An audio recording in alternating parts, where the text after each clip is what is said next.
सद्गुरु ओम गुरु श्री गुरु गजानन सद्गुरु सच्चिदानंद गुरु सच्चिदानंद सच्चिदानंद गुरु सच्चिदानंद सच्चिदानंद गुरु सच्चिदानंद सच्चिदानंद गुरु सच्चिदानंद सच्चिदानंद गुरु सच्चिदानंद ओम गुरु श्री गुरु गजानन सद्गुरु ओम गुरु श्री गुरु गजानन सद्गुरु सच्चिदानंद गुरु सच्चिदानंद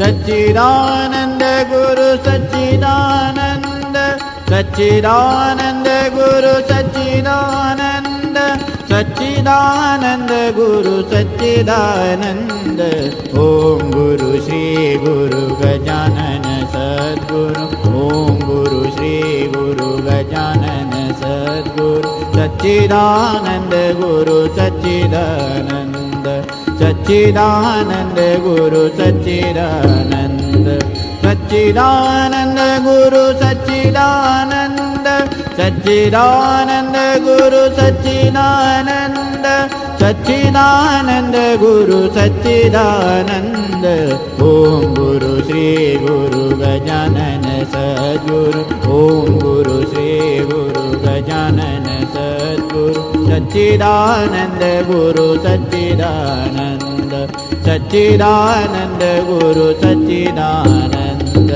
सच्चिदानंद गुरु सच्चिदानंद ओम गुरु श्री गुरु गजानन सद्गुरु ओम गुरु श्री गुरु गजानन सद्गुरु सच्चिदानंद गुरु सच्चिदानंद सच्चिदानंद गुरु सच्चिदानंद सच्चिदानंद गुरु सच्चिदानंद सच्चिदानंद गुरु सच्चिदानंद सच्चिदानंद गुरु सच्चिदानंद ओम गुरु श्री गुरु गजानन सद्गुरु ओम गुरु श्री गुरु गजानन सद्गुरु सच्चिदानंद गुरु सच्चिदानंद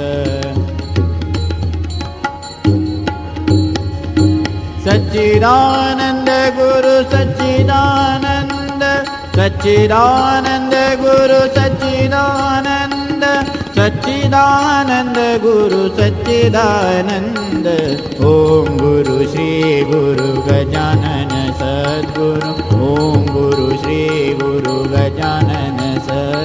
जय गजानन।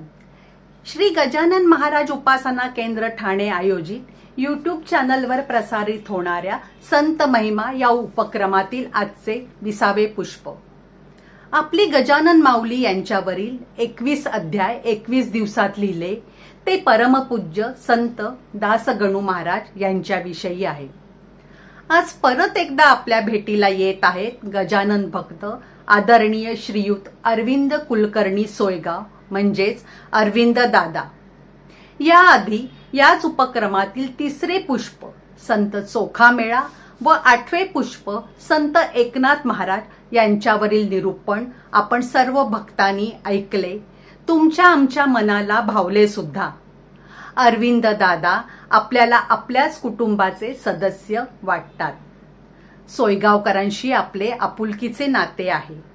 मागील वेळी श्री अरविंद दादांचा परिचय आपण यथोचित करून दिला आहेच। अजून एक गोष्ट सांगायची म्हणजे मनुष्य कितीही शिकला असला आणि त्याला 4 ओळी लिहिण्यास सांगितल्या, लिहिल्यानंतर अक्षर वळणदार आणि सुबक नसले तर त्याचा प्रभाव तेवढा पडत नाही। दादांकडे आणखीन एक मोठी कला आहे। दादांचे अक्षर खूप वळणदार व सुबक आहे आणि इतरांचेही तसेच असावे याविषयी त्यांची सतत धडपड असते। दादा विद्यार्थ्यांचे क्लासेस घेत असतात। पेन कसे धरावे, अक्षर कसे काढावे, अनेकांकडून त्यांनी अक्षरे वळणदार करून घेतली। अशा श्री अरविंद दादांच्या अमृतवाणीतून आपण दासगणू महाराजांच्या चरित्राचा आनंद घेणार आहोत। जय गजानन।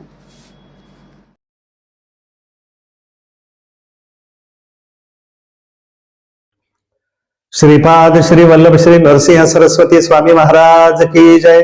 श्रीमद परमहंसपरिव्राजकाचार्य श्रीमद वासुदेवानंद सरस्वती स्वामी महाराज की जय।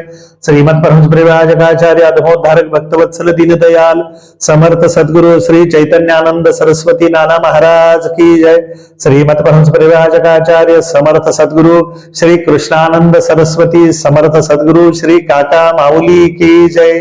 रेणुका माता की जय। नर्मदा माता की जय। नर्मदे हर हर हर। अनंत कोटि ब्रह्मांड नायक महाराजाधिराज योगिराज परब्रह्म सच्चिदानंद भक्त प्रतिपालक शेगाव निवासी समर्थ सद्गुरु श्री गजानन महाराज की जय। श्री संत गजानन महाराजांच्या प्रगट दिनाच्या पुण्यपावन पर्वावर श्री संत गजानन महाराज उपासना केंद्र ठाणे यांच्या भक्त परिवारानं अत्यंत स्तुत्य असा हा संत चरित्राचा केलेला उपक्रम, या माझ्या निरूपणाच्या आधी ज्या ज्या महनीय वक्त्यांनी अत्यंत सुंदर अशा संत चरित्रांची गुंफण केली त्या सर्व मान्यवर चरित्रकाराला आरंभी वंदन करतो। या चरित्रानंतर जेही निरूपणकार आहेत त्यांनाही वंदन करतो। माझ्या समोर या इंटरनेटच्या माध्यमातून ही कथा श्रवण करण्यासाठी असणाऱ्या सर्व माझ्या गजानन महाराज भक्त बंधू भगिनी गुरुबंधू आणि भगिनींना आदरपूर्वक वंदन करतो। श्री संत गजानन महाराज उपासना केंद्राच्या सर्व मान्यवर सदस्यांचे यासाठी आभार व्यक्त करतो की त्यांनी इतकी सुंदर संधी श्री दासगणू महाराजांच्या या चरित्राचं दर्शन करण्याची मला दिली, त्याबद्दल त्यांचे मनापासून आभार करतो। श्री संत दासगणू महाराजांचं चरित्र हे प्रचंड आहे। ज्या दासगणू महाराजांनी आपल्याला सकल संतांचं चरित्र घडवलं, स्वतःला सकल संत चरणरज म्हणून घेतलं। मज पामर आहे काय थोरपण पायीची वाहन पायी बरी अशा म्हणणाऱ्या तुकोबाचीच भाषा दासगणू महाराजांच्या मुखी येते। स्वतःला छोटं करून घेत असताना दासगणू महाराजांच्या अंतःकरणाचा, त्यांच्या प्रतिभेचा आणि त्यांच्या व्यक्तित्वाचा मोठेपणा आपल्या सगळ्यांच्या लक्षात आल्याशिवाय राहत नाही। दासगणू महाराजांचं व्यक्तित्व हे आभा एवढं विशाल आहे आणि आकाशम पतितम तोयम यथा गच्छति सागरम सर्व देव नमस्कारम केशवम प्रति गच्छति या नयानं त्या अथांग समुद्रातली एक ओंजळ उनीपुरी जीही आपली असेल ती भरण्याचा हा प्रामाणिक प्रयत्न आहे। समोर बसणाऱ्या ज्ञानी मंडळीने तू गोड करून घ्यावा एवढी विनंती या माध्यमातून करतो। ज्या दासगणू महाराजांनी सकल संतांचं निरूपण केलं, चरित्र कथन केलं, त्या त्या गावी जाऊन परिश्रमपूर्वक त्यांची माहिती मिळवली आणि आपणा सगळ्यांसमोर त्या सुंदर चरित्राचं सुंदर असं पारणं केलं। त्या दासगणू महाराजांचं चरित्र सांगण्याची सेवा आपणामुळे मिळाली, त्याबद्दल आपलं ऋण व्यक्त करून आजच्या चरित्राला सुरुवात करूया। दासगणू महाराजांचं मूळ नाव गणेश दत्तात्रय सहस्रबुद्धे। गणेश दत्तात्रय सहस्रबुद्धे हे नाव जर एखाद्या अनोळखी व्यक्ती समोर घेतलं तर फारशी त्यांची ओळख होईल का नाही सांगता येत नाही, पण दासगणू एवढा शब्द उच्चारला, दासगणू महाराज, संत दासगणू महाराज, सद्गुरु दासगणू महाराज हा शब्द जर उच्चारला तर अगदी आबाल वृद्धापासून सगळ्यांना दासगणू महाराजांचा परिचय झाल्याशिवाय राहणार नाही, इतके ते प्रसिद्ध आहे। मुळातच महाराजांची भाषा अत्यंत नम्र आहे, ते वृत्तीने कठोर आहे। न्याय नीती आणि विचारांच्या बाबतीत त्यांचा आग्रह कायमच आहे, परंतु सर्वसामान्याविषयी असणारी त्यांच्या मनातली करुणा, सर्वसामान्यांविषयी त्यांच्यामध्ये असणारा ममत्व भाव आणि सगळ्यांच्या कल्याणासाठी असणारी तळमळ, त्यासाठी दोन शहाणपणाच्या गोष्टी समर्थाच्या वृत्तीतून सांगताना दासगणू महाराज कुठे राहत नाही। दासगणू महाराजांच्या लेखणीचं वैशिष्ट्य आहे की ते कल्पनेचा कधीही वापर करत नाही। जे सत्य आहे, जे पूर्णपणे निष्कलंक आहे, त्याच वर्णन दासगणू महाराज करतात। म्हणून ते अगदी प्रखरपणे सांगतात की कल्पनेचा ना वापर केला। ते कुठल्याही कपोल कल्पित गोष्टीवरती विश्वास ठेवून कथन करणारे संत लेखक नाही, तर जे प्रत्यक्ष आहे प्रत्यक्षदर्शी कडून खुलासा आल्यानंतरच दासगणू महाराज आपल्या लेखणीला आव्हान करतात आणि त्यांची लिखणी अशी चालते की मग तिला आवरणं मुश्किल चालतं. दासगणू महाराजांनी महाराष्ट्रातल्या महाराष्ट्राबाहेरच्या अनेक संतांची चरित्र लिहिली आणि तेवढ्याच ताकदीनं लिहिली. त्या दासगणू महाराजांच्या बालपणाकडे जाऊ. अकोळनेर नगर जिल्ह्यातलं आताच्या अहिल्यानगर जिल्ह्यातलं अकोळनेर नावाचं गाव हे दासगणू महाराजांचं आजोळ. दासगणू महाराजांचे आजोबा अत्यंत भगवत भक्त होते. त्यांची भगवत भक्ती आणि एकूणच त्यांची साधना एवढी विस्तीर्ण झाली की आपल्या उत्तर आयुष्यात त्यांनी संन्यास घेतला आणि त्यांची समाधी आजही पुणतांब्याला आपल्याला पाहायला मिळते. दासगणू महाराजांच्या आजोळी प्रचंड लाड होते. दासगणू महाराजांचा जन्म हा अकोळनेर गावचा. त्या काळातल्या रीतीनुसार लेकीचं बाळंतपण हे माहेरीच व्हायला पाहिजे म्हणून दासगणू महाराजांच्या आई या अकोळनेरला बाळंतपणासाठी जातात. बाळाचा जन्म होतो आणि बाळाचं नाव ठेवलं जातं नारायण. हा छोटासा नारायण 1.25 महिन्याचा झाला आणि त्यानंतर तो आपल्या मूळ गावी करकंब नावाचं गाव आहे अहिल्यानगर मधलंच, त्या करकंब गावी आला. दासगणू महाराजांचे आजोबा एकनाथ पंत यांच्या मांडीवरती बाळाला देण्यात आलं. आजी आजोबांनी बाळाला अत्यंत लाघवानं जवळ घेतलं. त्या बाळाकडे पाहून आजोबांनी सांगितलं की अरे याचं नाव नारायण का ठेवलं? हा नारायण नाही तर याचं एकूणच गुटगुटीत शरीर, दासगणू महाराजांचे डोळे, दासगणू महाराजांचं पोट या सगळ्यांकडे त्यांनी पाहिलं आणि हसतच ते म्हणले अरे हा नारायण नाही, हा गणपती. आणि आजपासून याचं नाव गणपती. आजोबांनी नातवाचं नाव गणपती ठेवलं आणि एकनाथ पंत आणि आजी या दोघांनी, आजीचं नाव होतं सरस्वतीबाई, या दोघांनी बाळाचं पुन्हा नामकरण केलं ते गणपती या नावानं. मग कालांतराने गणपती म्हणायला थोडंसं अवघड जातं म्हणून गणपतीचं गणेश झालं आणि अशा रीतीनं नारायणाचा गणेश झाला. हा लहानगा गणेश अत्यंत खिलाडू वृत्तीचा होता. खेळण्यामध्ये त्यांचा अख्खा दिवस जायचा. आपल्या आजोळी जाओ किंवा स्वतःच्या घरी राहो, अत्यंत लाडका, मुलांमध्ये रमणारा, बालसुलभ क्रीडा करणारा आणि थोडासा खोडकर अशा वळणाचा हा छोटासा गणेश मोठा होत होता. हळूहळू वय वाढत होतं, त्या खोड्या वाढत होत्या आणि जवळपास 7 ते 8 वर्षाचा पूर्ण होईपर्यंत लहानग्या गणेशनं शाळेचं तोंडच पाहिलं नाही. इकडे तिकडे खेळावं, मुलांमध्ये मस्ती करावी असे दिवस चालू होते आणि आजी आजोबा आई वडील यांना वाटत होतं की लेकरू लहान आहे, मोठं झालं की सुधरेल. अशा पद्धतीनं दिवस जात होते. 9व्या वर्षी त्या काळाच्या नियमानुसार गणेशची मोंज करण्यात आली आणि या मोंजीमध्ये असं म्हणतात की मोंजीनंतर हा अध्ययनाचा भाग अतिशय सुलभ होतो. मोंजीनंतर बाळाचं नाव शाळेमध्ये टाकण्यात आलं आणि 9व्या वर्षी शाळेत गेलेले गणेश जेमतेम इंग्रजी 3री पर्यंत शिकले. शिक्षणापेक्षा इतर खोड्या मुलं जमवावी, त्यांच्याशी खेळावं आणि छोट्या मोठ्या खोड्या कराव्या. उपजतच बुद्धी प्रतिभावान होती. सहजच मुखी यावी अक्षरे तशी त्यांची अवस्था होती. अगदी लिहायला बसले तर ते सुंदर लिखाण करत होते. त्यांच्या लिखाणाला एक ओज होता. तेजस्वी पद्धतीने त्यांचं लिखाण चालत होतं आणि हळूहळू त्या लिखाणातून काव्य जन्माला येऊ लागलं. ज्ञानेश्वर माऊली लिहितात की वाचे बर्वे कवित्व, कवित्वी रसिकत्व, रसिकत्वी परतत्व स्पर्शू जैसा. या सामान्य बोलण्यापेक्षा कवित्व आणि कवित्वानं काय होतं तर सहज परतत्वाचा स्पर्श होतो असं ज्ञानदेव लिहितात. उपजताच ज्ञानी घे वर्म जाणून या वृत्तीनं दासगणू महाराजांचं बालपण चालू होतं. शाळा शिकत असतानाच 3री पर्यंत कसं बसं शिक्षण झालं आणि मग फारसं काही शिक्षणामध्ये लक्ष लागेना. दासगणू महाराजांचे चुलते मामलेदार होते. त्यांनी विचार केला मुलगा असाच जर फिरत राहिला तर त्याचं शिक्षण कसं होणार. त्या मामलेदार साहेबांनी आपल्या ओळखीची एक व्यक्ती होती जी शिकवण्या घ्यायची, ठकार त्यांचं नाव. या ठकारांकडे, ते पदवीधर होते त्या काळातले, ग्रॅज्युएट होते, त्या ठकारांकडे आपल्या या पुतण्याची शिकवणी लावली. शिकवणीला दासगणू महाराज जाऊ लागले आणि जाता जाता जाता आता बराचसा वेळ त्यांच्याकडे उरू लागला.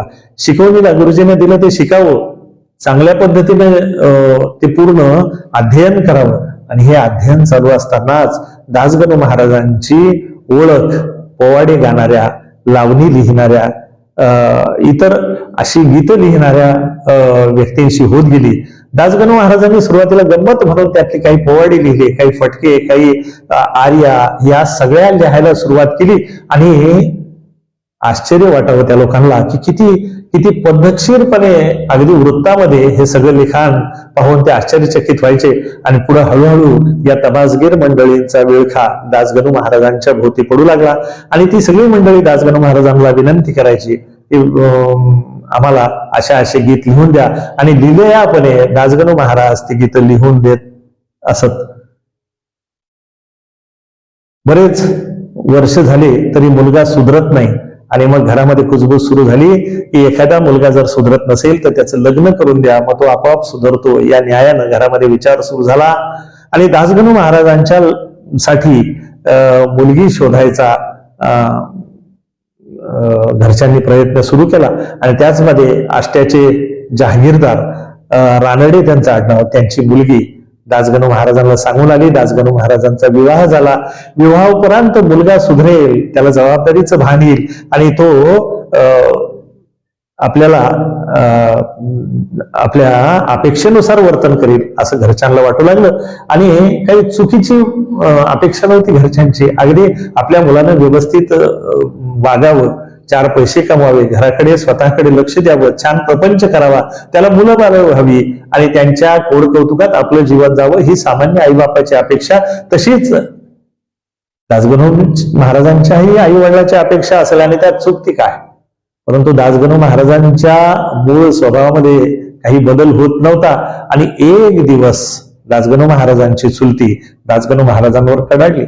आई काही बोलली नाही, परंतु चुलतीला हे सहन झालं नाही. आणि तिनं सांगितलं की अरे, आमच्या जीवावर तुझ्या उड्या आहे, किती दिवस तुझी ओळख तू अशी लपवशील, कुठेही जाशील तर तू फक्त आमच्या आणि आमच्या नावानं ओळखला जाशील, तुझं जीवनच आमच्यावर अवलंबून आहे, त्यामुळे तू जरा सुधर. दासगणू महाराजांच्या मनाला हे शब्द लागले. संत वृत्तीच्या माणसाला सगळ्या गोष्टी सहन होतात, पण उपेक्षा सहन होत नाही. आणि ही उपेक्षा मनाला झोंबली. दासगणू महाराजांच्या मनाची अस्मिता जागी झाली. आणि दासगणू महाराजांनी आपल्या चुलतीला नमस्कार केला आणि चुलतीला सांगितलं, माय, तुझी ओळख सांगणार नाही आणि पुन्हा घरी परतून येणार नाही. चुलती म्हणली, अरे किती सांगतोस, पण तुला परत वापस यावं लागेल. दासगणू महाराजांनी जे घर सोडलं ते कायमचं. त्या दिवसानंतर दासगणू महाराज बाहेर पडले. आता प्रपंच पाठीमागे होता, प्रपंचाचं भान होतं, घरातून बाहेर पडलो होतो, पुन्हा या घरी वापस यायचं नाही हा निर्धार पक्का झाला होता. काय करायचा हा प्रश्न होता. एक ओळखीची व्यक्ती भेटली आणि त्या व्यक्तीनं दासगणू महाराजांना विचारलं. दासगणू महाराजांनी त्यांच्याकडे कामधंद्याची अपेक्षा व्यक्त केली. त्याने सांगितलं, पोलिसात भरती होतो का, माझ्या ओळखीनं तुला पोलिसात नोकरी लागू शकते. अगदीच काही भेटत नाही त्यापेक्षा हे बरं, कारण दासगणू महाराजांची शरीर यष्टी ही पहिल्यापासून धडधाकट होती, उंच, पुरे सशक्त असा दासगणू महाराजांचा बांधा होता. आणि दासगणू महाराजांनी मिळाली ती संधी स्वीकारायची, कारण आता प्रपंच होता आणि घरी परत जायचं नव्हतं, त्यामुळे काहीतरी करणं आवश्यक होतं. दासगणू महाराज पोलीस बनले. नियती काय काय कुठं कशी माणसाला घेऊन जाईल याचं अंदाज न जाणे जानकीनाथ सवेरे क्या हो. प्रभू रामचंद्र जे उद्या राजे होणार असतात, चक्रवर्ती सम्राट होणार असतात, उद्या राज्याभिषेक होणार असतो, पण आदल्या दिवशी अनेक घटना नियती घडून टाकते आणि राज्यपद राहिलं दूर. प्रभू श्री रामचंद्र, लक्ष्मण आणि माता सीतेला वनवासात जाणे भाग पडतो. हे जर प्रत्यक्ष भगवंताच्या बाबतीत असेल तर सामान्य माणसं कशी त्याला अपवाद असणार. दासगणू महाराज पोलिसी नोकरीमध्ये फारसे रमले होते की नाही मला माहिती नाही, परंतु आता उद्योग मिळाला होता, पोटापाण्याची प्रश्न सुटला होता. आईला ज्यावेळेस कळलं की आपला मुलगा पोलिसामध्ये भरती झाला, आईला फार वाईट वाटलं की त्या काळात पोलिसामध्ये आपल्या घरातला कोणी नव्हता आणि त्यांनी पोलिसात नोकरी करू नये अशी आईची इच्छा होती. आईने त्याला पदोपदी सांगितलं, बाबा रे, दुसरी कुठली नोकरी बघ, पण पोलिसामध्ये जाऊ नको. दासगणू महाराजांनी सांगितलं की तूर्त तरी मला हे करणं गरजेचं आहे. आईनं बिचारीने काय करावं, तर या ज्योतिषाकडे जावं, त्या साधूकडे जावं. या प्रश्नकर्त्याला, या सकूनकर्त्याला विचारावं आणि प्रत्येकानं त्यांना सांगावं की या मुलाची पत्रिका फार उंचीची आहे. हा मुलगा सामान्य मुलगा नाही, याच्याकडून सामान्य अपेक्षा करू नकोस. एक दिवस या मुलाच्या पायावरती लाखो लोक झुकतील, याच्या मार्गदर्शनासाठी लोक तिष्ठत उभे राहतील. हा प्रसिद्ध व्यक्ती आहे, नवे हा महापुरुष आहे. संतत्वाच्या वाटेनं, सद्गुरूच्या वाटेनं आणि ईश कृपेच्या वाटाडा हा व्यक्ती असेल. हजारो भटकटणाऱ्याला हा दिशा दाखवेल, हा दिशादर्शी मुलगा आहे. त्यामुळे याची चिंता तू करू नको. आईला कुठेतरी बरं वाटावं, परंतु आईच्या मनातली काळजी काही केल्या थांबत नव्हती. जशी सामान्य प्रत्येक लेकराची आई चिंता करते, तशी दासगणू महाराजांची आई पण चिंता करत होते. तिला असं वाटत होतं की माझ्या मुलानं कुठेतरी चांगली नोकरी करावी, आपलं आयुष्य सुखानं व्यतीत करावं. परंतु दासगणू महाराजांची पोलिसातली नोकरी चालू राहिली. हळूहळू एक दिवस दासगणू महाराजांना एक ड्युटी मिळाली पोलीस खात्यामध्ये. खरोखर कमाल आहे त्या लोकांची, कारण उद्या कुठली ड्युटी मिळेल, किती तास थांबावं लागेल सांगता येत नाही. दिवस रात्र ड्युटी असते आणि प्रत्येक ठिकाणी क्षमतेनंच उभं राहावं लागतं. त्यामुळे ही ड्युटी खरोखर अवघड आहे. दासगणू महाराजांना ड्युटी मिळाली. ड्युटी अशी होती की मद्रास प्रांतामधले कोणीतरी पोलीस खात्यातले बडे अधिकारी होते आणि ते काहीतरी कामानिमित्त श्रीगोंद्याला येणार होते. दासगणू महाराजांची नोकरी श्रीगोंदा, नेवासे, जामखेड या अशा परिसरामध्ये जवळपास 11 वर्ष त्यांची नोकरी होती. आणि या दरम्यान दासगणू महाराजांना ते येणारे जे पोलीस अधिकारी होते त्यांना रिसीव्ह करायचं, त्यांना त्यांच्या बंगल्यापर्यंत घेऊन जायचं, त्यांना पाहिजे ती सेवा करायची आणि ते रवाना होईपर्यंत त्यांच्या सोबत राहायचं. ही ड्युटी मिळाली. येण्याचा दिवस निश्चित झाला होता. दासगणू महाराज स्टेशनवर या अधिकाऱ्याची वाट पाहत बसले होते. ज्या दिवशी ते येणार होते त्या दिवशी अख्खा दिवस, अख्खी रात्र येऊन गेली, परंतु ते आले नाही. प्रतीक्षा चालू राहिली. दुसरा दिवसही तसा गेला आणि तिसऱ्या दिवशी ते आले. दासगणू महाराज मनातून कंटाळले होते की 3 दिवस पर्यंत यांनी वाट पाहायला लावली, पण दिलेली नोकरीची जबाबदारी ती पूर्ण करायची म्हणून ते तिथं थांबले. ते अधिकारी उतरले गाडीतून. दासगणू महाराजांनी त्यांचं स्वागत केलं आणि त्यांना त्यांच्या डाक बंगल्यापर्यंत पोहोचवलं. एकही शब्द ते बोलले नाही, सरळ मध्ये निघून गेले.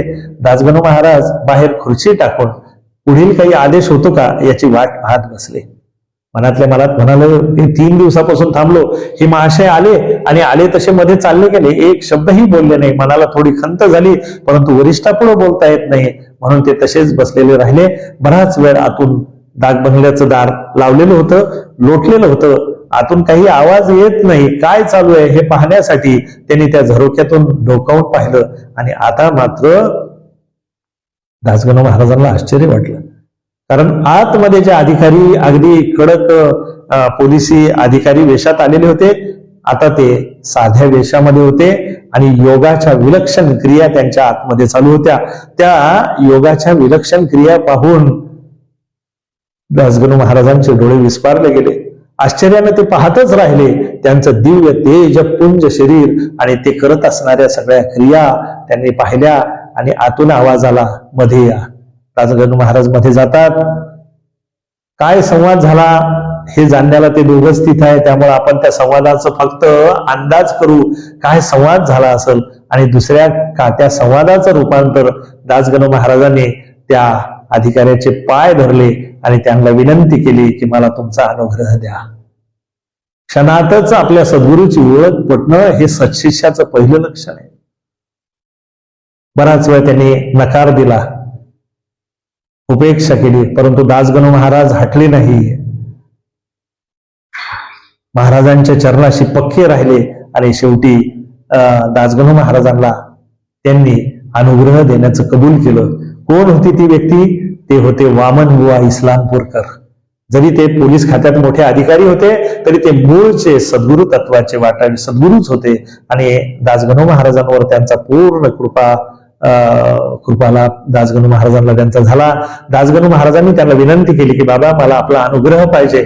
दासगणू महाराजांना त्याने अनुग्रह दिला, पण तत्पूर्वी दासगणू महाराजांनी त्याला विनंती केली की मी शिवभक्त आहे, मला फक्त महादेवाचाच मंत्र लागेल. आपल्याला कदाचित हे वाक्य ऐकून आश्चर्य वाटेल की ज्या दासगणू महाराजांनी आयुष्यभर विष्णू सहस्रनामाचा पुरस्कार केला, मुळातच दासगणू महाराज हे शिवभक्त होते पूर्वीचे. आणि दासगणू महाराजांनी आपल्या सद्गुरूंना जो अनुग्रह मागितला तो शिवाचाच, महादेवाचा मागितला. आणि एवढ्यावरच ते थांबले नाही, तर माझा गुरुमंत्र मला बेलावरती तुम्ही घेऊन द्या असा आग्रह केला. महाराजांनी त्यांचा सगळा हट्ट पूर्ण केला. तथास्तु म्हणून महाराजांनी बेलावरती त्यांचा तो महान असा मंत्र, महादेवाचा गुरुमंत्र लिहून दिला. अत्यंत आदराने दासगणू महाराजांनी तो गुरुमंत्र आपल्या हृदयी ठसावला. तेवी सदाभ्यासी ठेवी चित्तासी निरंतर, चित्तासी लावी परमपुरुषाची मोहर, मग हे शरीर जावो अथवा राहो. या न्यायानं तो सद्गुरु मंत्र आपल्या हृदयाशी बिंबवला. दासगणू महाराज अधिकच तेजस्वी झाले. ती सहजच मंत्राक्षरे कानामध्ये आल्यानंतर त्यांच्या शरीरातली ती ऊर्जा आहे ती उफाळून आली आणि त्यांच्या दोघांच्या चेहऱ्यावरच तेज हे विलक्षण भासू लागलं असेल. नामाचा तो महिमा, त्याचं दिव्य दर्शन दोघांना झालं आणि दासगणू महाराजांना आपले सद्गुरू मिळाले आणि आपल्या सद्गुरूला त्यांचा आवडता शिष्य मिळाला. त्यांचा सुसंवाद काय झाला याची फक्त आपण कल्पना करू शकतो, कारण ते कुठे लिखित नाही. आणि दासगणू महाराजांना पदराशी घेऊन त्यावेळेस सद्गुरू पुन्हा वापस निघून जातात. फार अल्प सहवास दासगणू महाराजांना सद्गुरूचा मिळाला. सद्गुरूचा सहवास किती मिळाला यावरून त्या शिष्याचं मोठेपण ठरत नाही. सहवास कितीही मिळो अथवा न मिळो, संत तुकाराम महाराजांचे सद्गुरू तर फक्त स्वप्नामध्ये तुकोबांना भेटले, पण त्यातून जगद्गुरु तुकाराम महाराज अवतीर्ण झाले. स्वप्नामध्ये दिलेल्या दर्शनानं, स्वप्नामध्ये दिलेल्या मंत्रानं जर व्यक्ती जगद्गुरु पदापर्यंत जाऊ शकतो, तर सद्गुरूचा जो सहवास आहे तो अल्पकाळ मिळू द्या किंवा दीर्घकाळ मिळू द्या, त्यांची कृपा महत्वाची. आणि ही कृपा दृष्टी ज्यांच्यावरती झाली तो नक्कीच मोठा झाला. म्हणून संत कबीरदासजी एका ठिकाणी लिहितात कि जिस पारस से कंचन निपजा वो पारस कच्चा, जिस पारस से कंचन निपजा वो पारस कच्चा, और जिस पारस से पारस निपजा वो पारस सच्चा. ज्या परिसातून सोनं निर्माण होतं तो पारस काही खरा नाही, पण ज्या परिसातून परीस निर्माण होतो तो खरा पारस. आणि अशा पद्धतीनं दासगणू रूपाचा पारस सद्गुरूंच्या रूपानं इथं प्रगट झाला होता.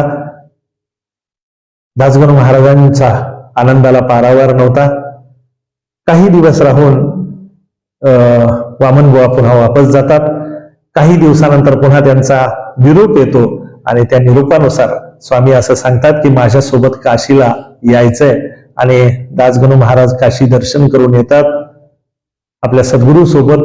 त्या सहवासामध्ये काय दासगणू महाराजांना मिळालं हे आपल्याला सांगता येणार नाही. आणि जाताना दासगणू महाराजांच्या हाती काही कागद सद्गुरूंनी दिले. गुरु आईचा पत्ता दिला, तिथं ते जाऊन भेटून यायचं सांगितलं. आणि भुसावळ स्टेशनला सद्गुरूंनी दासगणू महाराजांना सांगितलं की आता तू इथून उतरून घरी गेलं पाहिजेस. दासगणू महाराज तिथून उतरून घरी जातात आणि त्यानंतर पुढं आपल्या विहित कार्यासाठी सद्गुरू निघून जातात. सद्गुरू समाधीसाठी निघून जातात. दासगणू महाराजांना अत्यंत वाईट वाटतं की गुरुजी समाधीसाठी चालले, परंतु एकमेव शिष्य वामनबुवांनी आपल्या आयुष्यामध्ये फक्त एकच शिष्य घेतला आणि एकाच शिष्याला गुरुमंत्र दिला. आणि तो शिष्य असा ऐसा पुत्र व्हावा गुंडा ज्याचा तिही लोकी झेंडा. अशा पद्धतीनं एकच शिष्य, परंतु सगळ्या लोकांना त्याचं कौतुक व्हावं, लोकांना आदर्शवत व्हावं असं चरित्र दासगणू रूपानं झालं. दासगणू महाराज गुरुआईला भेटण्यासाठी जातात सद्गुरूंच्या समाधीनंतर. आणि आपल्या जवळची कागदपत्र ते पाहतात. त्यामध्ये त्यांना आश्चर्याचा धक्का बसतो आणि त्यात लिहिलेलं असतं की माझी सर्व जी लौकिक संपत्ती आहे ती दासगणू महाराजांच्या नावे करण्यात आलेली आहे. दासगणू महाराज अत्यंत निर्लोभी वृत्तीचे, पण सद्गुरूंना आपली सगळी संपत्ती त्यांच्या नावे केली. केवळ लौकिकच नाही तर अलौकिक संपत्ती दासगणू महाराजांच्या नावावरती ज्या सद्गुरूंनी केली ती संपत्ती, त्या संपत्तीचा लोभ दासगणू महाराजांना नव्हता. ते आपल्या गुरु आईजवळ जातात. गुरु आईला जेव्हा कळतं की दासगणूंच्या नावावर सगळी संपत्ती केली, त्यावेळेस आईला थोडंसं वाईट वाटतं. त्या काही बोलत नाही, पण आईच्या चेहऱ्याकडे पाहून दासगणू महाराज ते समजतात आणि दासगणू महाराज सगळी संपत्ती आईच्या स्वाधीन करून तिला म्हणतात, माय ही सगळी संपत्ती जरी सद्गुरु रायाने माझ्या हाताशी सोपवली तरी सुद्धा ही सगळी संपत्ती मी तुला अर्पण करतो. फक्त मला माझ्या सद्गुरूंची आवडती विठ्ठलाची मूर्ती तेवढी दे. गुरुआई ती विठ्ठलाची मूर्ती दासगणू महाराजांच्या हाताशी देते आणि दासगणू महाराज सगळी संपत्ती गुरुआईच्या चरणी अर्पण करून तिथून निघतात.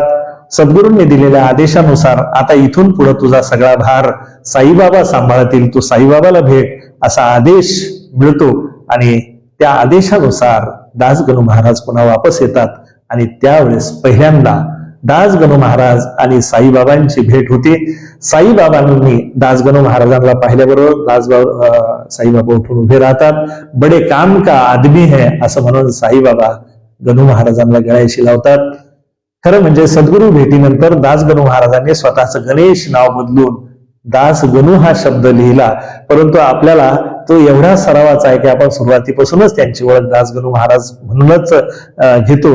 दासगणू महाराजांनी साईबाबाकडे सोपवल्यानंतर गणू महाराजांच्या जीवनाला आणखी एक वेगळा रंग आला आणि गुरु महाराजांनी एक आदेश केला की साईबाबांकडे तुझा इथून भार आणि दरवर्षी पंढरीची वारी करायची.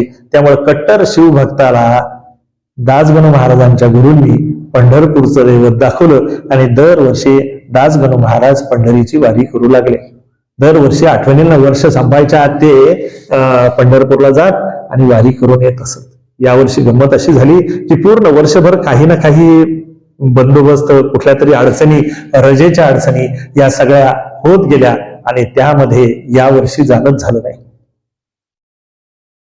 वर्ष संपायला काही दिवसच बाकी होते. दासगणू महाराजांनी आपल्या अधिकाऱ्याकडे हात जोडून विनंती केली आणि त्यांना सांगितलं, बाबा साहेब माझी वारी या वर्षीची झाली नाही, कृपा करा आणि मला 2 दिवसाची तरी सुट्टी द्या.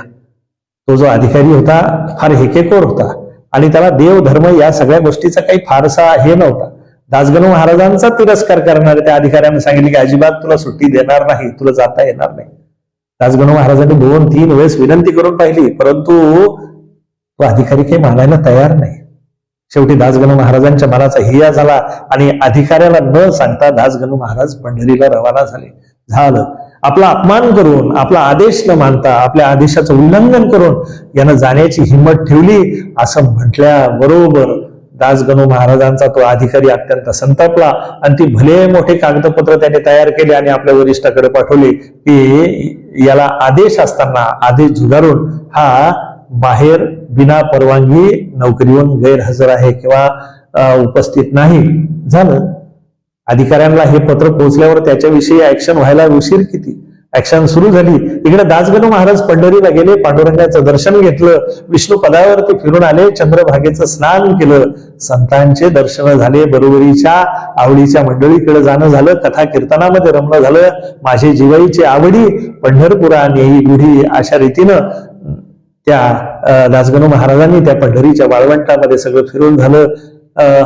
संतांचे दर्शन झाले, अनेक फडामध्ये गेले. ज्येष्ठ अधिकारी संतांचं दर्शन घेतलं, ते विसरून गेले की आता गेल्यानंतर काय होणार. सकाळी पुन्हा स्नानाला चंद्रभागेवरती जातात. वाळवंटामधून फिरत असताना त्यांना ते ज्या गावाला नोकरीला होते त्या जामखेडचे पाटील भेटतात आणि ते पाटील पळतच दासगणू महाराजांकडे येतात आणि ते सांगतात, साहेब साहेब साहेब माझे 2 बैल हरवले होते. दासगणू महाराजांनी पाटलांना नमस्कार केला, पाटलांनी पण दासगणू महाराजांना नमस्कार केला. साहेब माझे 2 बैल हरवले, ते 1 बैल मला पंढरीत सापडला आणि माझी अशी खात्री आहे की दुसराही बैल पंढरीत मला सापडेल. कृपा करा आणि मला मदत करा हा दुसरा बैल शोधायला. दासगणू महाराज म्हणाले, काही हरकत नाही, चल आपण तुझा बैल शोधूया. आणि दासगणू महाराज तो बैल शोधायसाठी निघाले. जाताना ते तिथल्या पंढरपूरच्या पोलीस स्टेशन मध्ये जातात. पंढरपूरचा जो पोलीस अधिकारी असतो, फौजदार असतो, तो दासगणू महाराजांचा मित्र असतो. तो दासगणू महाराजांना मानत असतो. दासगणू महाराज जेव्हाही पंढरपूरला येत हा अधिकारी त्यांना अत्यंत आदराने भेटत असे. दासगणू महाराजांचा अधिकारी या फौजदाराला माहिती होता. त्या फौजदारानं जसे दासगणू महाराज आले अत्यंत आदरानं त्यांचं स्वागत केलं. म्हणजे बोला गणू महाराज, काय सेवा करू. म्हणजे साहेब असा असा आमचे हे पाटील आहे, यांचे बैल इथं हरवले, काही हरकत नाही आपण शोधू. फौजदारांनी आपल्या जवळचं कुमक त्या बैलाच्या शोधाला पाठवलं. स्वतः त्यांनी व्यक्तिगत इंटरेस्ट घेऊन तो बैल शोधायच्या कामी लागले. दासगणू महाराज कथा कीर्तनात रमत होते, बैल शोधण्यासाठी थोडा वेळ जात होते. 4 दिवस आणखी महाराजांना मिळाले. 4 दिवस पर्यंत महाराजांनी पंढरीचा आनंद उचलला आणि 4थ्या दिवशी तो बैल सापडला. दासगणू महाराजांच्या त्या कामगिरीचं वर्णन तिथल्या फौजदारांना आपल्या स्वहस्ते त्यांना प्रशस्तीपत्र दिलं की यांनी कशा पद्धतीनं तिथला तपास केला आणि त्याचं प्रशस्तीपत्र स्वतःच्या हाताने लिहिलं. मुद्देमाल म्हणजे तो बैल, तक्रार करता म्हणजे तो पाटील आणि तिथल्या पंढरीच्या फौजदाराचं प्रशस्तीपत्र, अशा तिन्ही गोष्टी घेऊन पुन्हा दासगणू महाराज जामखेडच्या पोलीस स्टेशनला हजर झाले. इकडे अधिकाऱ्याने भले मोठे कारणे दाखवा नोटिसा समोर ठेवल्या, त्याचं उत्तर मागितलं. आपल्या वरिष्ठांना या तिन्ही गोष्टी जेव्हा दासगणू महाराजांनी पाठवल्या, वरिष्ठ त्यावर संतुष्ट झाले आणि जो अधिकारी दासगणू महाराजांवरती तक्रार घेऊन गेला होता, त्यांना अडवलं होतं, त्यांना रजा देत नव्हता, त्याच्यावरतीच ताशेरे ओढले गेले आणि तिथून पुढे आयुष्यभर दासगणू महाराजांना कधीही पंढरीच्या वारीसाठी कुणीही मज्जाव केला नाही. सद्गुरू जेव्हा एखादे कार्य सांगतात, एखादी उपासना सांगतात, त्याच्या आधी आपला मार्ग प्रशस्त करून देतात, हे यावून सिद्ध होतं. आता दासगणू महाराजांना आपल्या सद्गुरूंना सांगितलं होतं की साईबाबांना भेट. सद्गुरू साईबाबांना भेटण्यासाठी दासगणू महाराजांच्या वृत्ती आता उसळून येत होत्या. तेव्हा एकदा मी साईबाबांना भेटेल असा भाव त्यांच्या मनामध्ये येत होता. साईबाबांची भेट ज्यावेळेस दासगणू महाराजांना झाली, जणू काही जन्मजन्मासाठी जन्मजन्मांतरासाठी आपण ज्यांच्या शोधात होतो ती पावलं आपल्याला सापडली, असा गणू महाराजांचा भाव होतो. आपल्या हृदयाशी लावून साईबाबा त्यांना अत्यंत लाड करतात. असं सांगितलं जातं की साईबाबा जवळपास बऱ्याच भक्तांना रागावत, बऱ्याचदा त्यांना शिक्षाही करत, पण एकदाही दासगणू महाराजांवरती साईबाबा चिडलेले आहेत असं क्वचितही झालं नाही. दासगणू महाराज जेव्हा येत तेव्हा साईबाबा कधी त्यांना आपल्या मशिदीमध्ये थांबू देत नसत. त्यांच्यासाठी खास विठ्ठल मंदिरामध्ये त्यांची व्यवस्था ते करत असत. यावरून लक्षात घ्या की साईबाबा दासगणू महाराजांचा केवढा सन्मान करत असत. दासगणू महाराजांनी आपल्या कीर्तनातून साईबाबांच्या ज्या लीला मुंबई आणि इतर सगळ्या प्रांतामध्ये केल्या, त्यामुळे आज साईबाबा हे भारतभर, भारताच्या बाहेर लोकांना माहिती झाले. याचं सगळ्यात मोठं श्रेय जर कोणाला जात असेल तर ते दासगणू महाराजांना. अगदी साईबाबांच्या समाधीनंतर 10, 15, 20 लोक ज्या समाधी मंदिरात थांबत होते, आज त्या समाधी मंदिरामध्ये दर्शनासाठी रांगाच्या रांगा लागतात. याच्यामध्ये बरंचसं श्रेय जर कोणाचं असेल तर ते संत दासगणू महाराजांचं. दासगणू महाराजांनी केवढ्या निष्ठेनं प्रेमानं साईबाबांचं चरित्र जगापुढे मांडलं आणि त्यामुळं त्यांच्या कीर्तनातून, त्यांच्या प्रवचनातून, निरूपणातून साईबाबा जेव्हा लोकांना कळले, पटले, अनुभवाला आले आणि त्यानंतर साईबाबांचं चरित्र लोकांना ओळखीचं झालं आणि लोक साईबाबा भोवती रुंजे घालू लागले. अनेक साईबाबा आणि दासगणू महाराज यांचे अनेक उदाहरण आहेत. साईबाबा नेहमी मात्र दासगणू महाराजांजवळ एक लकडा लावत असत. नेहमी ते म्हणायचे, गणू नोकरी सोड. दासगणू महाराजांना ही गोष्ट अवघड वाटायची आणि प्रत्येक वेळेस ते हो महाराज पुढच्या वेळेस करतो असं म्हणून ते चालत होतं. गणू नोकरी सोड हा महाराजांचा आग्रह कायम होता.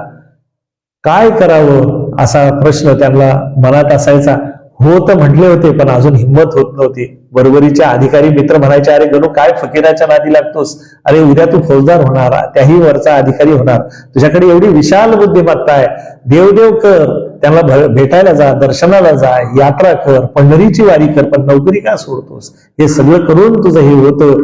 गणू महाराजांच्या मनाची द्विधा होत होती. एकीकडे सद्गुरूचा आदेश होता नोकरी सोड आणि एकीकडे प्रपंच आणि त्याच्या जबाबदाऱ्या काही केल्या दोन्ही सोडू देत नव्हत्या.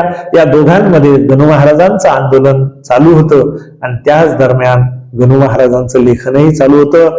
आता लावण्या लिहिणारे गणू महाराज, ज्या जामखेडच्या मुंज्याच्या पारावरती दासगणू महाराजांनी अनेक शृंगारिक लावण्या लिहिल्या, सद्गुरु कृपा झाल्यानंतर त्याच मुंजाच्या पारावरती बसून महाराष्ट्रातल्या अनेक संतांची चरित्र लिहिली गेली. हा फार मोठा चमत्कार सद्गुरु कृपेचा आपल्याला म्हणता येईल.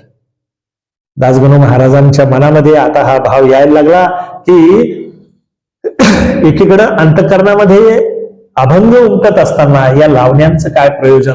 आणि दासगणू महाराजांनी आपल्या मनातून ठरवलं की नेवाशाला जाईल, मोहनी राजाच्या मंदिरामध्ये शेवटचा कार्यक्रम होईल आणि त्यानंतर डफ फोडील आणि त्यानंतर पुन्हा या लावण्या लिहिणार नाही. त्यानुसार दासगणू महाराजांनी त्या तमाशाचं आयोजन नेवाशाच्या मोहनीराज मंदिरामध्ये केलं. स्वतः डफावरती उभे राहिले. प्रचंड सुंदर असा कार्यक्रम झाला. सगळे त्या कार्यक्रमाला भारवले. कार्यक्रम ऐन रंगात आलेला, ऐन टिपीवर आलेला असताना दासगणू महाराजांनी आपल्या हाताने तो डफ फोडला आणि ज्या क्षणापासून डफ फोडला त्या क्षणानंतर दासगणू महाराजांनी त्यांच्या आयुष्यात कधी शृंगारिक लावणी लिहिली नाही. दासगणू महाराजांची लेखणी ही अभंगाला आणि संतांच्या लीलांना वाहिली गेली. त्याशिवाय दासगणू महाराजांनी दुसरं लिखाण केलं नाही. एवढा मोठा चमत्कारिक बदल दासगणू महाराजांचा हा झाला होता की त्यानंतर दासगणू महाराजांनी आपल्या सगळ्या त्या लावण्या नष्ट केल्या. ज्या कोणी तमासगिरांनी किंवा अन्य लोकांनी ज्यांच्या संग्रही होत्या त्यांनी त्या त्यांच्या नावावरती करून घेतल्या.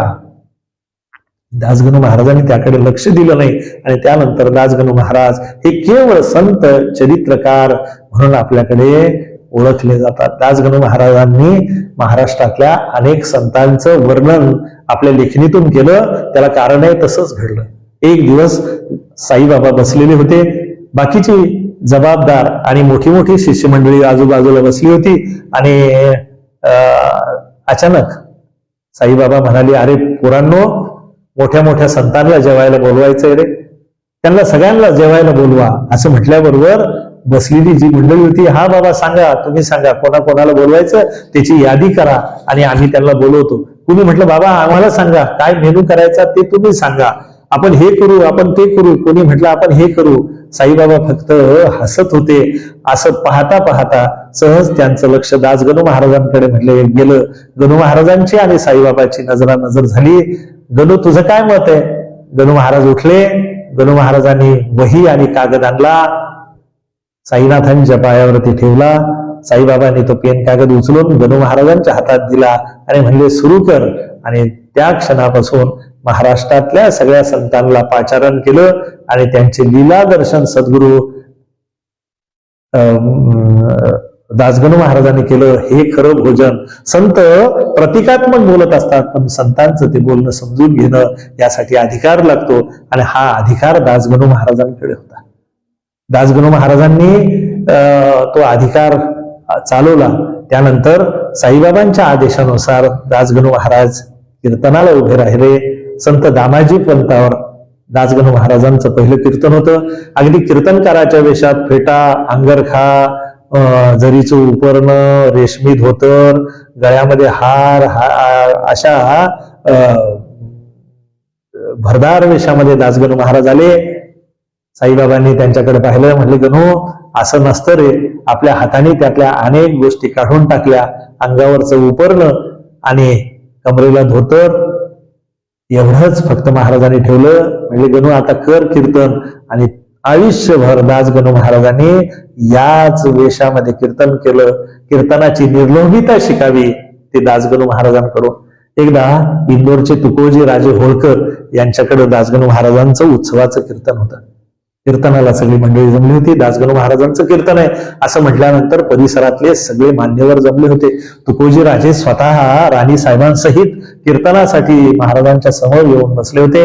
कीर्तन अत्यंत सुंदर प्रभावी अशा ढंगात चालू होतं आणि सगळे कीर्तनामध्ये तल्लीन झालेले होते.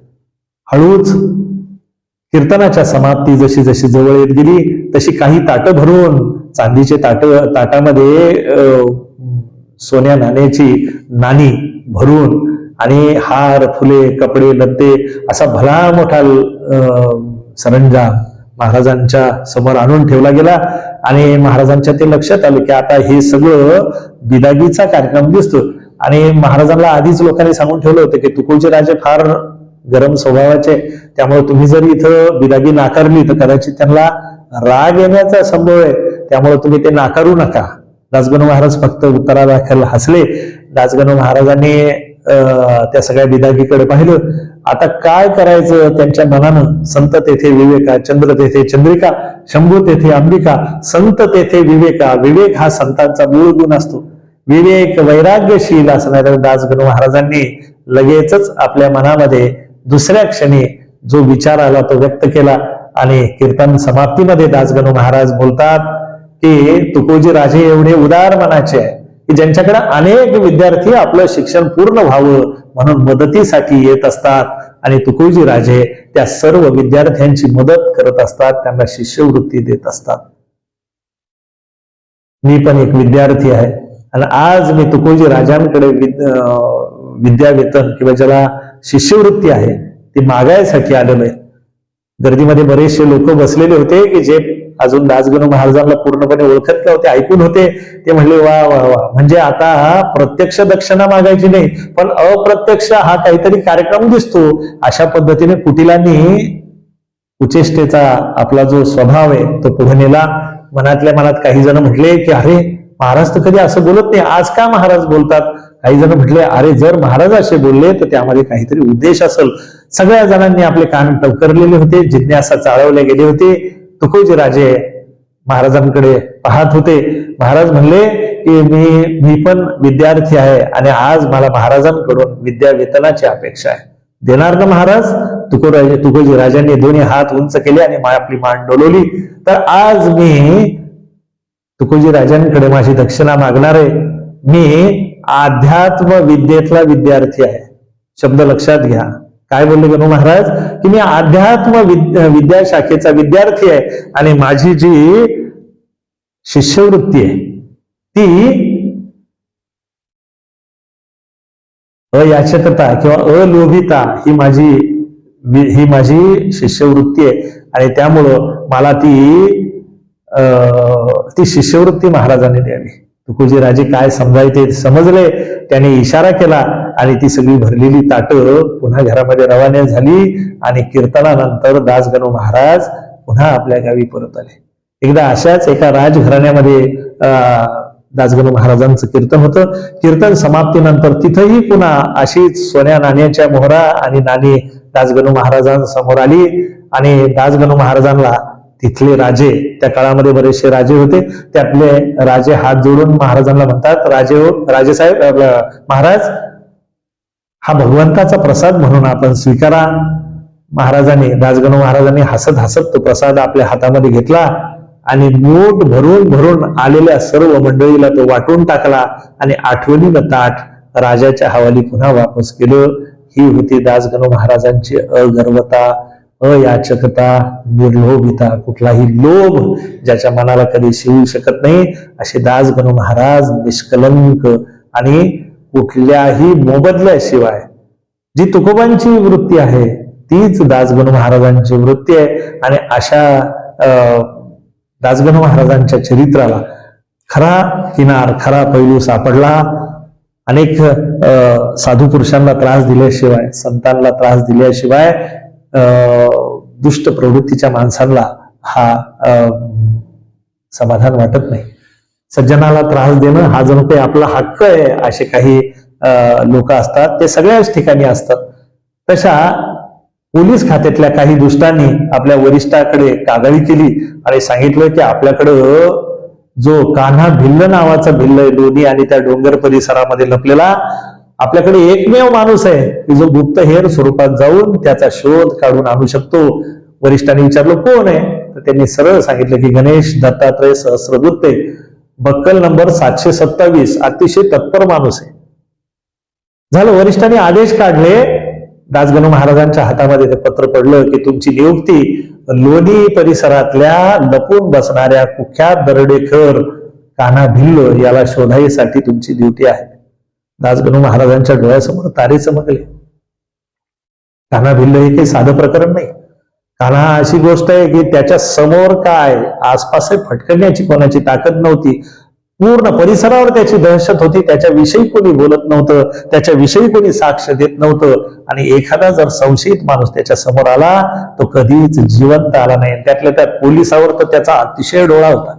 आणि अशा त्या कान्हाला पकडण्याची जबाबदारी दासगणू महाराजांवर आली. दासगणू महाराजांनी आपल्या सद्गुरूला आठवलं.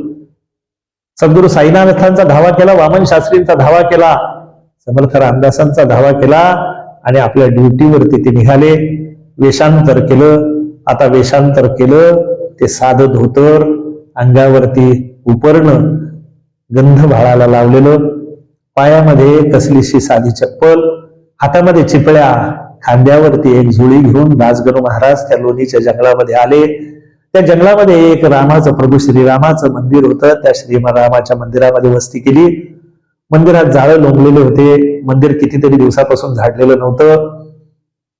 रंगरंगोटी नव्हती. रामाला नैवेद्य नाही, प्रसाद नाही, आरती नाही, पूजा विधी होत नव्हती. ओसाड पडलेल्या त्या मंदिरामध्ये दासगणू महाराजांनी आपलं पोतं अंथरलं.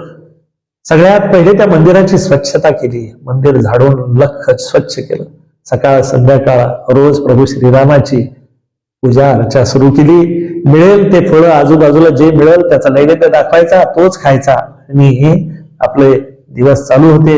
मूळ कार्य जे दिलं होतं ते कान्हा भिल्लाला शोधायचं, तेही कार्य सुरू होतं. आणि या कार्यामध्येच त्या गावचा जो पाटील होता, त्या पाटलाने एक दिवस तिथं आला आणि त्यांनी या महाराजांना पाहिलं. आता लोकांना आपला संशय येऊ नये म्हणून दासगणू महाराजांनी पूजा अर्चा मंत्रपाठ जोरजोरात सुरू केले आणि त्यातच दासगणू महाराजांची ओळख झाली विष्णू सहस्रनामाशी. रोज बसल्या बसल्या 12 सहस्रनामाचं पारायण करावं. दिवस रात्र तिथं बसून काय काम होतं. सहस्रनामाचे पाठ सुरू केले, पूजा अर्चा सुरू केली. मानभावी पद्धतीनं का होईना पण लोकांना आपण साधू दिसलो पाहिजे, लोकांना आपण आध्यात्मिक वाटलं पाहिजे म्हणून ते काम सुरू केलं. मूळ वृत्ती ही आध्यात्मिकच होती. आणि मनातल्या मनात प्रभू रामाला त्याने सांगितलं की प्रभू रामा, दाक्षायणी का होईना मी तुझी भक्ती करतोय, समोरच्या लोकांना मी साधू वाटतोय, मला क्षमा कर, माझ्या कार्यात मला यशस्वी कर. असं म्हणून गंगाराम पाटील नावाचे ते त्या गावचे पाटील महाराजांना भेटायला येतात. प्रथम दर्शनीच ते दासगणू महाराजांना पाहून एवढे प्रभावित होतात. त्यांना असं वाटतं की काय भाग्य या जंगलामध्ये जिथं कोणी येत नाही तिथे हे साधू पुरुष आपल्याकडे राहायला आले. आणि म्हणून ते अत्यंत आदर करतात आणि कान्हाच्या कानावरती ही बातमी सांगतात की आपल्या वस्तीमध्ये एक साधू राहायला आलेले, अत्यंत निर्लोभी आहे, कुठलाही लोभ नाही, कोणालाही काही मागत नाही, चर्या एवढी प्रसन्न आहे. कुठली स्तोत्र कुठले मंत्र म्हणतात मला माहिती नाही, पण म्हणत असताना इतकं गोड वाटतं. यस्य स्मरण मात्रेन जन्म संसार बंधना विमुच्यते नमस्तस्मै विष्णवे प्रभू विष्णवे. सतत त्यांचा जप चालू असतो. मला फार आनंद वाटला. हे बोलणं ऐकत असताना कान्हाला संशय आला. कान्हा अत्यंत चाणाक्ष आहे. तो म्हणला बाबा, हे तुम्ही भोळेपणानं ह्या गोष्टी करता, परंतु काही साधू बिलू नाही, पोलिसांचा गुप्तहेर असू शकतो. गंगाराम पाटील म्हणले नाही हो, मला विश्वास आहे की तो साधूच आहे आणि खात्री नसेल तर तुम्ही पाहून या. कान्हानं आपली माणसं पाठवले, इकोण तिकोण शोध लावला आणि एक दिवस कान्हा दासगणू महाराजांना भेटायसाठी समोर येऊन उभा राहिला एकटाच. कर कर कर त्याच्या पायातल्या जोडे वाजत वाजत आले. दासगणू महाराज सहस्रनाम घेत बसलेले होते. समोर येऊन उभा राहिला आणि जोरात आपल्या करड्या आवाजात तो काळा कभिन्न जाड जूड बलदंड आणि चेहऱ्यानं क्रूर असणारा कान्हा म्हणाला, गणेश दत्तात्रय सहस्रबुद्धे, बक्कल नंबर 727, पोलिसाचा गुप्तहेर आहे, बरोबर आहे ना. दासगणू महाराजांनी त्याच्याकडे पाहिलं आणि आता आपली 100रीच भरली हे दासगणू महाराजांना कळून चुकलं. आता याला सगळं माहिती झालं आणि आता आपलं काही खरं नाही, परंतु आपलं अवधान राखून आपली हुशारी राखून दासगणू महाराजांनी सांगितलं, कोणाचं नाव घेतलं तुम्ही हे? ते म्हणले तू पोलीस आहे ना. ते म्हणले नाही रे बाबा, कोकणातला एक गरीब ब्राह्मण आहे जो रामदासी वृत्तीनं भटकत भटकत तुझ्या गावामध्ये आलेलो आहे. कोण हा माणूस? आणि पोलीस बिलीस जर मी असतो तर मी कशाला इथं आलो असतो. गुपचूप आता मरायला तयार हो असं म्हणून त्याने आपली बंदूक उगारली. दासगणू महाराज उठून उभे राहिले.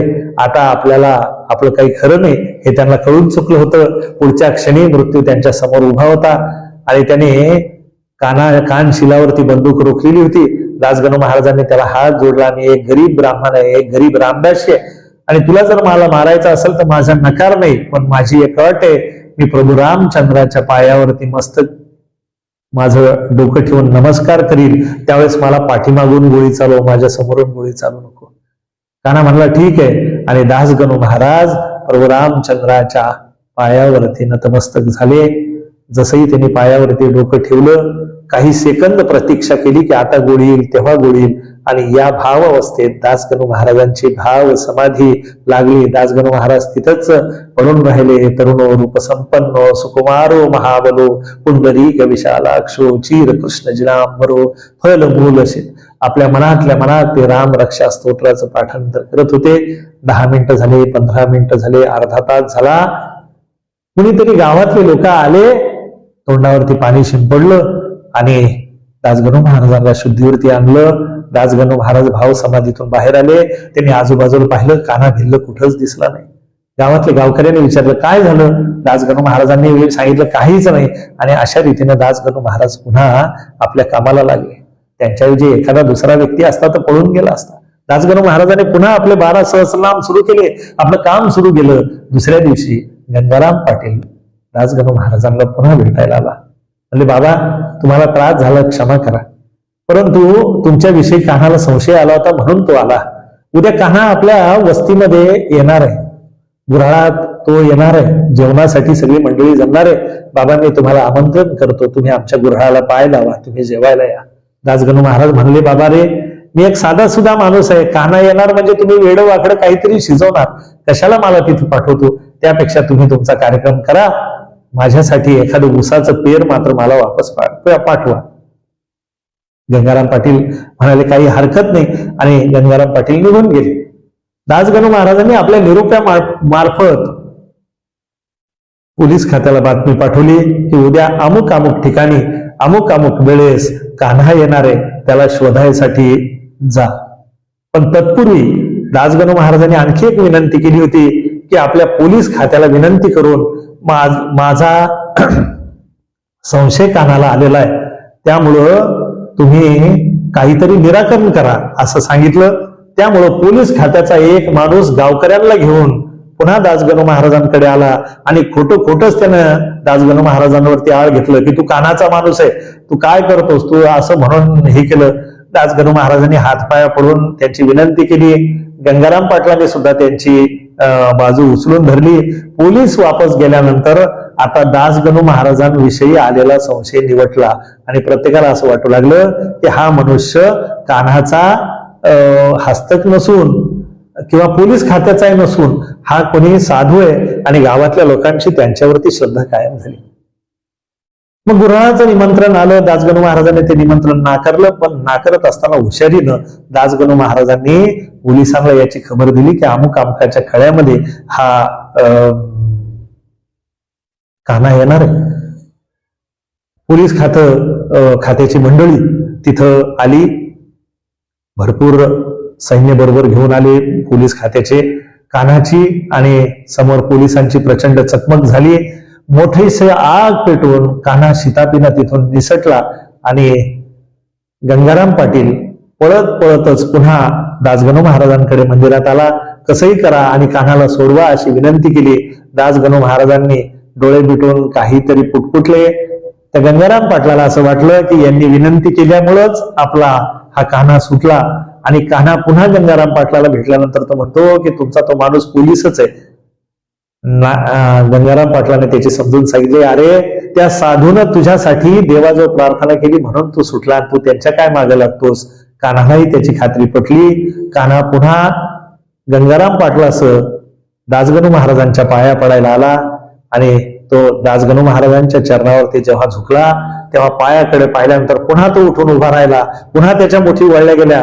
त्याने सांगितलं गंगाराम पाटलाला, बघा याच्या पायावरती पोलिसाच्या सँडलला जशा वळ्या पडतात ना पायाला, त्या सँडलमुळं तशा वळ्या यांच्या पायावर आहे. दासगणू महाराज म्हणले, बाबा रे, कोकणामध्ये मी तशा पद्धतीच्या मोजड्या घालायचो म्हणून माझ्या पायावरती त्या वळ्या आहे. तुला जर माझा संशय येत असेल तर तू खुशाल, तुला पाहिजे ते कर. गंगाराम पाटलांनी कान्हाचा समजूत काढली. कान्हा खाली वाकला, दासगणू महाराजांना नमस्कार केला.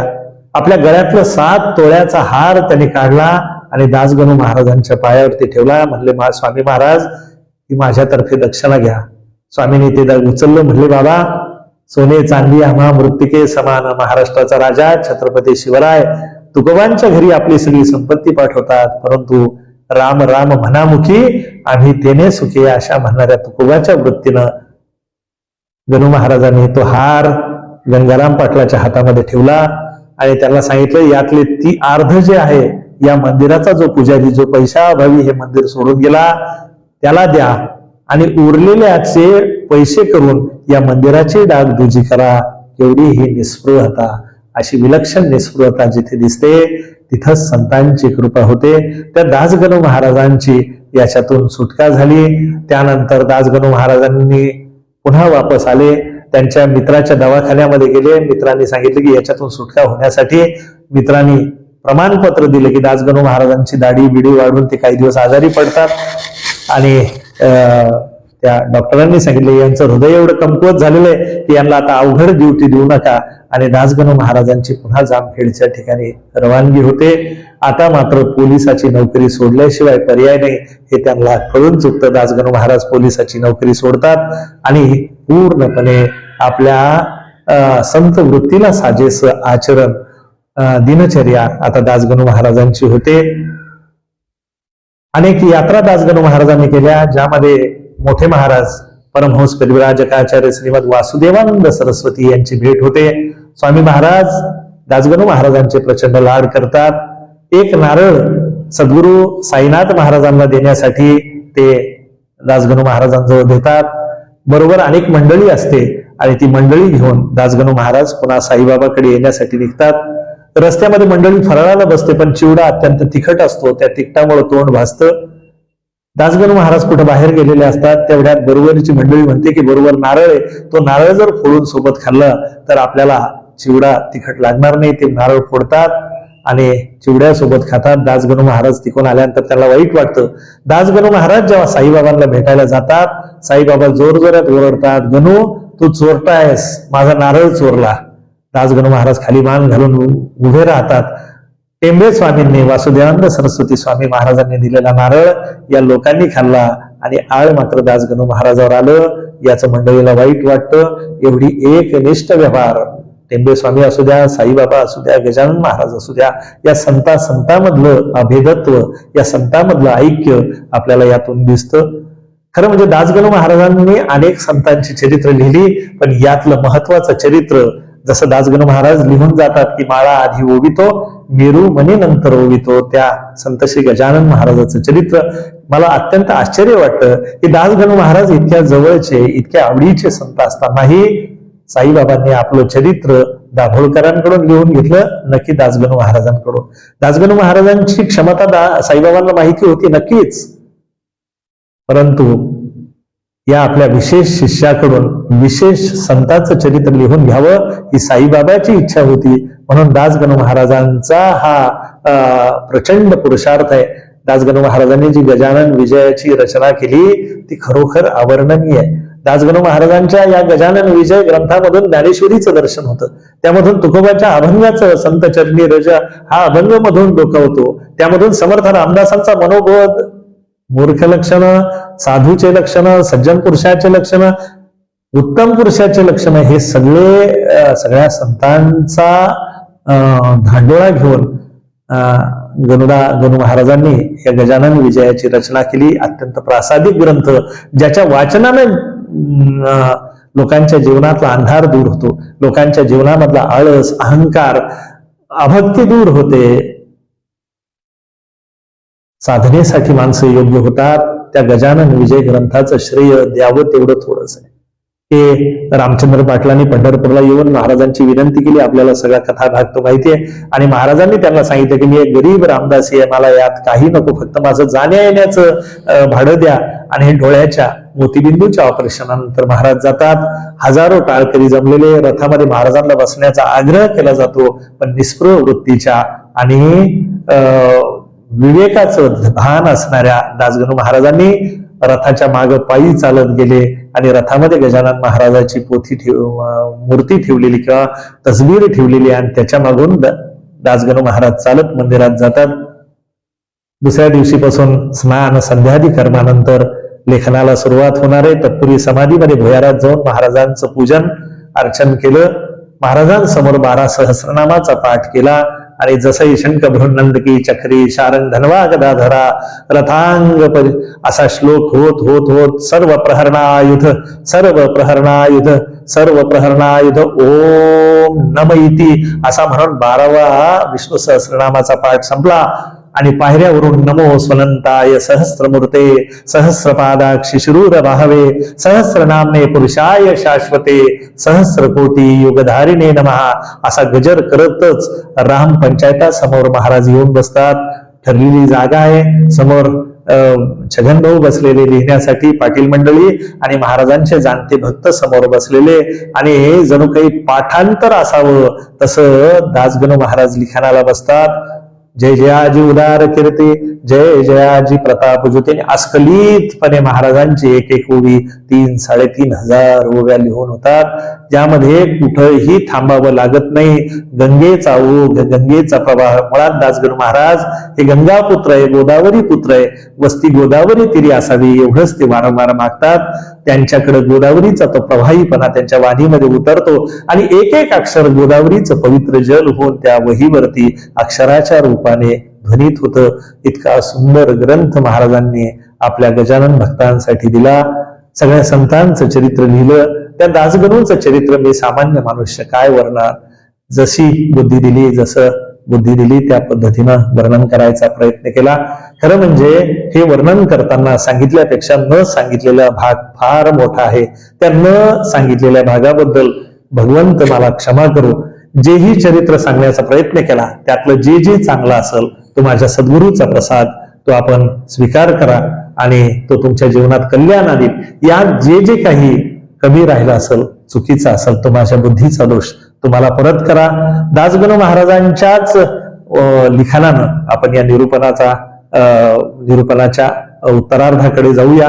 दासगणू महाराजांचं चरित्र हे खरोखर अवर्णनीय आहे. हे अवर्णनीय चरित्र वर्णन करण्याचं साहस केल्याबद्दल भगवंत मला क्षमा करू. पुनश्च श्री गजानन महाराज उपासना केंद्राचे आभार व्यक्त करतो आणि या दासगणू महाराजांच्या ओवीनं या निरूपणाचा आपण उत्तरार्ध करूया. आता स्वामी दया घना तुला येवो माझी करुणा, दास घनूच्या यातना सकल निवारी कृपेने. मी तुझा झालो भाट, मार्ग दावी मला नीट, दुर्वासनेचा येवो वीट, चित्ता माझी दयाळा. अमर नवारी घडो, संत चरणी प्रेम जडो, अक्षयीचा वास घडो श्री गोदेच्या तीराला. प्रसंग याचना करण्याचा, मशी नको अनुस साचा, समर्था दास गणूचा, अभिमान वाहवा मानसी. मी सकल संतांचा चरणरज, माची राखा तुम्ही लाज. हेच मागणे आहे आज, पदर पसरणी तुम्हा ते. जैशी केलीस प्रेरणा, तैसेची मी बदलो जाना. हे स्वामी गजानना तुझे चरित्र लिहिता की. समर्थ सद्गुरु श्री गजानन महाराज की जय. समर्थ सद्गुरु श्री दासगणू महाराज की जय. सब संतन की जय.